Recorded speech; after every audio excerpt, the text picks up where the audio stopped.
Hello everyone, welcome to Gyanshala Academy. আমি আজি MCQ ডিসকাশনৰ class এটা লৈ আহিছো।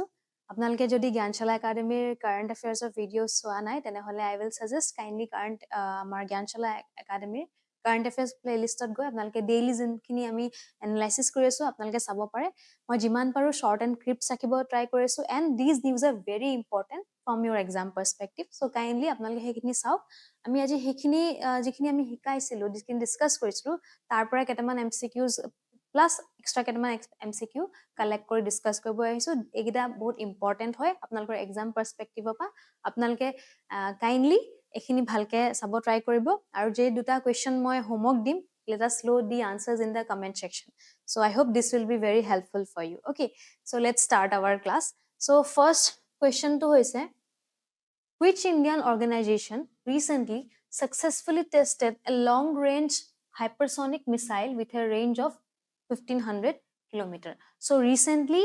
in India ki korise eta long range hypersonic missile launch korise. Okay, test korise actually test korisile. So hypersonic missile boli kole ami ki buju hypersonic mane সাউন্ডৰ স্পিডতকৈ যদি বেছি হয় that is called hypersonic. যদি এটা missile সাউন্ডৰ যোনটো আমাৰ speed যেনেকৈ আমাৰ থাকে ন speed of light and speed of sound, so সাউন্ডৰ যোনটো স্পিড তাতকে যদি বেছি স্পিডত গৈছে then that is called hypersonic. So actually hypersonic বুলি কলে আমি কি বুজো at least 5 Mach. Okay, 5 Mach মানে 5 times at least 5 times more than the speed of the sound. Minimum সাউন্ডৰ যেটো স্পিড ঠিক আছে সাউন্ডৰ স্পিডতকে 5 টাইমস মিনিমাম 5 টাইমস বেছি যদি হয় সো হে ৰেঞ্জটোকে আমি কি কওঁ hypersonic. So more than at least 5 times the speed of sound যদি এটা মিসাইল ট্ৰেভেল কৰিছে that is called hypersonic. Okay, আৰু ইন্ডিয়া এটো ইন্ডিয়ান অৰ্গানাইজেচন এটা ৰিসেন্টলি টেষ্ট কৰিছে আৰু range is around more than 1500 kilometre. তো মিসাইলৰ ৰেঞ্জ থাকে right, so it is more than 1500 kilometre. So কোনটো ইনষ্টিটিউট কোনটো অৰ্গানাইজেচন সুধিছে, I will take 2-3 seconds pause, guess কৰক আনসাৰটো। আৰু এটো আমি অলৰেডি যদি জুনিয়া জুনিয়া আপোনালোকে আমাৰ কাৰেন্ট অ্যাফেয়াৰ্স এনালাইসিস চাইছে আপোনালোকে সকলোৱে পাৰিব, ইটস ভেৰি ইজি, আমি ইন ডিটেইলস ডিসকাস কৰিছিল। So the answer is DRDO, Defense Research and Development Organization. Okay, so Defense Research and Development Organization a hypersonic missile to test korisile. Okay, so tar jar range more than 1500 kilometer. Okay, so next question, the Unicorn mast enhancing stealth on naval warship is being co-developed by India and which country? India aru kunkhon country Unicorn mast co-develop korise hudise. So again june amar current affairs analysis aise apnalokar karone easy hoy jabo because ami eto in details discuss korisilu. So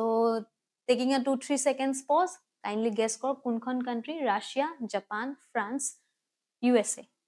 Very important hoy. So unicorn actually full form to ki hoy? Unified Complex Radio Antenna. So acronym hoy Unified Complex Radio Antenna. Okay, Unified Complex Radio Antenna. So unicorn. So mainly actually junbo amar naval warships ase jeneke ami jodi kon submarines and all, so he naval warship or port he junto and eta mast antenna mainly for what? For communication, ঠিক আছে, transmitting signals. Okay, so warfare khetrot regarding defense and security eta unicorn mast co develop korise aru dukhon country India and which country? It is India and Japan. ঠিক আছে, আৰু এটো important because for the first time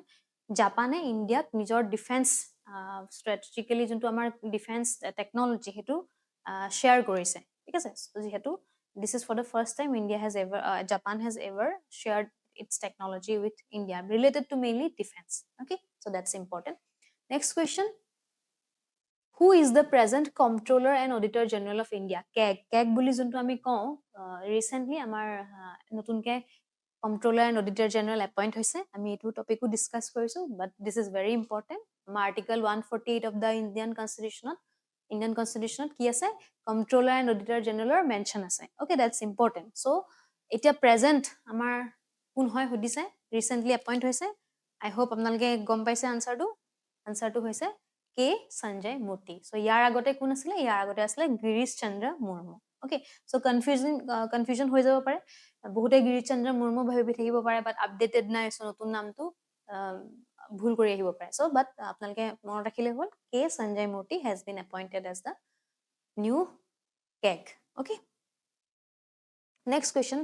which country hosted the South Asian Telecommunication Regulators Council in 2024 SATRC যোনটো আমি কওঁ কোনখন country host কৰিছে সুধিছে অপচন আছে ইন্ডিয়া নেপাল শ্ৰীলংকা এণ্ড বাংলাদেশ এটো 25th মিটিং আছিলে আমি কাৰেন্ট অ্যাফেয়াৰ্সত অলৰেডি ডিসকাস কৰিছো and it is very important regarding telecommunication regulation regarding এখন মিটিং কন্ডাক্ট কৰিছিলে কৰা হয় so this time it was the 25th number of meeting আৰু কোনখন country India so this is important okay so india host কৰিছিলে new Delhi okay so that's important then next question Guru Ghasidas Temor Pangla Tiger Reserve has been notified as Dash Tiger Reserve of India. Okay, so this is very important. I mean, to discuss korisu, but june amar video swa nai aru first time karone MCQ sai ase. So this is also a very important topic. So amar recently latest junkhon Tiger Reserve notify kora hoise. Okay, so amar ami ki thaku jodi ami ki ase amar jodi chao from environment perspective we have national parks we have wildlife sanctuaries we have tiger reserve right then ami jodi belek sector to some wetlands ase amar okay so kekhon amar national park ase kekhon wildlife sanctuaries ase okay kekhon tiger reserve ase plus kun kekhon important hoy biodiversity hotspots ki ase so ebur jana to very necessary from exam perspective as well so it is hetu recently ekhon notify korile so Guru Ghasidas Temor Pingla Tiger Reserve kon actually code ase Chhattisgarh okay so it has been notified the Chhattisgarh kunkhon state ot ase Chhattisgarh ase so it has around 2800 square kilometer of area so around 2800 square kilometer of area ekhon reserve notify kora hoise it's in Chhattisgarh aru eta important fact it is the third largest tiger reserve so India third largest tiger reserve hoy ekhon it has recent jonkon notify korise first khon hoise Nagarjuna Sagar Sri Sailam Tiger Reserve ekhon hoise first largest aru second largest khon hoise jonkon amar Assomor Manas Tiger Reserve so Nagarjuna Sagar Sri Sailam Tiger Reserve first largest second largest Manas Tiger Reserve aru third largest khon hoise etia jonkon recent notify hoise Guru Ghasidas Temor Pingla Tiger Reserve and what is the correct answer the correct answer is 56 so ami aita kobo paru je India has total 56 number of tiger reserves as of today ঠিক আছে so this is important okay then next who won the International Children's Peace Prize 2024 so in Children Peace Prize 2024 kune kak award kora hoise hudise so this is also important regarding international awards and all option Malala Yousafzai Nila Ibrahimi Dev Shah Liye Lemguegara ase so kuntu hobo jodi apnalke daily sorry current affairs jodi pohi ase nije newspaper updated thake then apnalok karone topic to easy hobo so this is one of the extra questions junto ami actually analysis ot kora nasilu so just can guess the answer so jun korake award paise teo actually Afghanistanor hoy আৰু তেওঁ আফগানিস্তানৰ পৰা পলাই গৈছিলে ঠিক আছে she fled Afghanistan okay because আফগানিস্তানৰ যোনবোৰ girls আছিলে সেই girlsৰ rightsৰ হৈ তেওঁ মাত মাতিছিলে so she was an activist okay rights of the girl regarding rights of the girls there but then for obviously security reasons she has to fled Afghanistan but তেখেতৰ সেই ইনিশিয়েটিভৰ কাৰণে তেওঁ কৰিছে International Children Peace Prize award দিয়া হৈছে and answer is Nila Ibrahimi okay so তেখেতৰ নাম Nila Ibrahimi হৈছে this is very important okay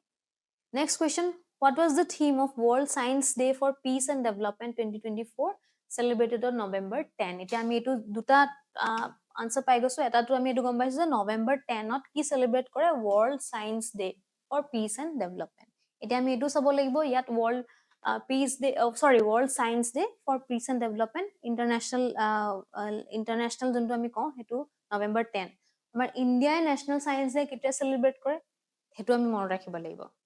okay so India's National Science Day আমি 28 February হয় না নহয় so হে ডিফারেন্স আমি মনত ৰাখিব লাগিব but World Science Day যদি চাও আমি November 10 so কোনটো থিম আছিল so এটো বহুত important date to theme to okay এনেকুৱা ধৰণৰ যোনবোৰ ইভেন্টছ থাকে যোনবোৰ ইম্পৰ্টেণ্ট ডেজ থাকে সো আমি জনাটো বহুত necessary so the answer is why science matters engaging minds and empowering future why science matter engaging minds and empowering future হৈছে এবাৰৰ থিম ঠিক আছে okay next question COP29 is being held in which place so conference of party 29 এটো বহুত important ঠিক আছে so coat হৈছে হুদিছে আমি আমাৰ ডেইলি কাৰেন্ট অ্যাফেয়াৰ্স ফাৰ্স্ট ক্লাসতে এই টপিকটো ডিসকাস কৰিছিলো যে why COP29 is important events কোন কেটা events important হয় যোনখিনি আমি climate change or related international important agreements and all Kyoto protocol কি হয় right everything আমি ডিসকাস কৰিছিলো যদি আপোনালোকে চোৱা নাই কাইন্ডলি আমাৰ ফাৰ্স্ট ক্লাসটো চাব পাৰে বা বাকি কেটা ক্লাসও চাব পাৰে so answer is Baku Azerbaijanৰ capital Baku so Bakut COP29 হৈছে ঠিক আছে next Britain's Samantha Harvey won the 2024 Booker Prize for which book so 2024 Booker Prize award কৰা হৈছে আমি ইয়াতে এটা important news ইয়াতো হুমাই আছে কোনে পাইছে Samantha Harvey okay so try to grasp the content ঠিক আছে মই কোৱেশ্চনটো কিছুমান content ভৰাই দিছো so maybe আপোনালোকৰ আহিব পাৰে who won the Booker Prize 2024 answer will be Samantha Harvey ঠিক আছে Samantha Harvey আৰু কোনখন বুকৰ কাৰণে পাইছে হুদিছে তো তেওঁ একচুয়ালি এখন সায়েন্স ফিকশন বুক লিখিছিলে ঠিক আছে সায়েন্স ফিকশন বুক কিহৰ ওপৰত লিখিছিলে ইন্টাৰনেশনাল স্পেস স্টেশন আই হোপ আপোনালোকে ইন্টাৰনেশনাল স্পেস স্টেশন শুনিছে আমাৰ ইন্টাৰনেশনাল এখন স্পেস স্টেশন আছে আমি যদি চাও ৰিসেন্ট সুনিতা উইলিয়ামছ আৰু কেবাজনো ক্ৰু মেম্বাৰ যোন তাতে ট্ৰ্যাপ হৈ আছিল ঠিক আছে তেওঁলোকক ক্যাৰি কৰা মডিউলটোৰ মেল ফাংশন সামথিং প্ৰবলেম হোৱাৰ কাৰণে ট্ৰ্যাপ হৈ আছিল সো পিছত বেলেগকৈ আকৌ যিমান দিন থাকিব লাগিছিল তাতকে বেছি দিন থাকা গৈছিল সো হে স্পেস স্টেশন খনৰ ওপৰত এই বুকখন তেওঁ লিখিছে Samantha Harvey actually COVID-19 পেণ্ডেমিকত তেওঁ এই বুকখন লিখিছিলে সো তেওঁ ফিকশনাল ৱেট লিখিছিলে যে 24 hours in international space station so তেওঁ ইমাজিন কৰিছিলে যে এদিন হে ইন্টাৰনেশনাল স্পেস স্টেশন খনত থাকাৰ যোনটো সিনাৰিও কি হ'ব সো মেইনলি তেওঁৰ ক্যাৰেক্টাৰস আছিল তিনটা এটা এলিয়েন ক্যাৰেক্টাৰ লৈছিলে এটা ৰবট আৰু এটা প্ৰি হিষ্টৰিক হিউম্যান এজন হিউম্যান মানে আগৰ দিনৰ এজন হিউম্যান কনসিডাৰ কৰিছিলে এটা ৰবট কনসিডাৰ কৰিছিলে আৰু এজন এলিয়েন বা এজন এটা এলিয়েন কনসিডাৰ কৰি তিনটা ক্যাৰেক্টাৰ লৈ তেওঁ হে ফিকশনাল ৱেট বুকখন লিখিছিলে যে হে ইন্টাৰনেশনাল স্পেস স্টেশনত 24 আৱাৰ্ছত কেনেকুৱা ধৰণৰ ইভেন্ট বা কি হৈছিলে so that was she wrote it during the COVID-19 pandemic আৰু হে বুকখনে এটি এবাৰ বুকাৰ প্ৰাইজ এৱাৰ্ড পাইছে ঠিক আছে so বুকখন হৈছে অৰবিটেল ঠিক আছে so the correct answer is orbital okay so baki the safe key creation lake james এইখন nominee asile booker prize but award it was given to orbital ঠিক আছে so that's the answer then question number 10 which spacecraft was recently launched by nasa to investigate the habitability of Jupiter's moon Europa so koise এটা Jupiter যোনটো আমাৰ planet ঠিক আছে জুপিটাৰৰ যোনটো মুন যেনেকৈ আমাৰ আৰ্থৰ we have our own natural moon যোনটো আমি মুন বুলিয়ে কওঁ but Jupiter যোনটো মুন ইউৰোপা আৰু আছে গ্যানিমেড আছে এটসেট্ৰা এটসেট্ৰা সো আইসি মুন হয় হেখিনি সো হে মুনটো ওপৰত মানে ৰিসাৰ্চ কৰিবৰ কাৰণে এখন নাসায়ে স্পেসক্ৰাফট লঞ্চ কৰিছে ঠিক আছে আৰু হেখনে মেইনলি এই ইউৰোপা মানে ইউৰোপাৰ কি হয় আইসি ক্ৰাস্ট আছে সো আইসি ক্ৰাস্ট ঠিক আছে যোনটো সাৰফেস আইসি হয় আৰু আমাৰ যোনখন গ্যালিলিও স্পেসক্ৰাফট আছিল সো গ্যালিলিও স্পেসক্ৰাফট খনে কি কৰিছিলে around 1993 to 2002 I think so Galileo spacecraft khone actually etu discover korisile je Jupiter juntu moon tahe moonor juntu icy surface tare beneathot